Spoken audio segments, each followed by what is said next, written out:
நம்ம உடலில் வந்து எப்படி நோய்கள் வரும் அப்படின்ற ஒரு சின்ன கான்செப்ட் வந்து பார்ப்போம். நம்ம ஃபிசிக்கல் ஏதாவது ஒரு பிரச்சனை வந்தது அப்படின்னா அதுக்கு பின்னாடி ஒரு மைண்டு வந்து காரணம் இருக்குது. சைக்கோசோமேட்டிக் அப்படின்ற ஒரு விஷயம் இருக்குது அப்படின்றது உங்களுக்கு இப்போ பரவலாக தெரியும்.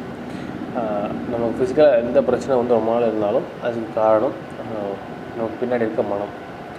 இப்போது இந்த மனம் வந்து எப்படி பிரச்சனையை உண்டு பண்ணுது அப்படின்னா, நம்மளோட சோல் வந்து எந்த எமோஷனில் வந்து ஸ்ட்ரக் ஆகுதோ அங்கே வந்து நமக்கு இந்த நோய்கள் வந்து வர ஆரம்பிக்கும். உதாரணத்துக்கு நம்ம சோல் எனர்ஜி வந்து ஏதோ ஒரு எமோஷனில் ஸ்டக்காக இருக்கும்போது அந்த எமோஷன் சார்ந்த பிரச்சனைகள் வந்து நம்ம பாடியில் வந்து மேனிஃபெஸ்ட் ஆக ஆரம்பிக்கும். அப்போது வந்து டிசீஸ் வந்து எங்கே இருக்குன்னா வெறும் பாடியில், ஃபிசிக்கல் பாடியில் மட்டும் இல்லை, அது வந்து மைண்ட்லேயும் இருக்குது அண்ட் சோல்லேயும் இருக்குது. ஸோ கம்ப்ளீட்டாக நீங்கள் க்யூர் பண்ணணும் அப்படின்னா இந்த மூணுத்துக்குமான நம்ம ட்ரீட்மெண்ட் கொடுத்துட்டே இருக்கணும். அண்ட் நிறைய விஷயங்கள் இதை பற்றி நம்ம பார்ப்போம் நெக்ஸ்ட் வீடியோவில். Okay, see you in the next video guys. Bye.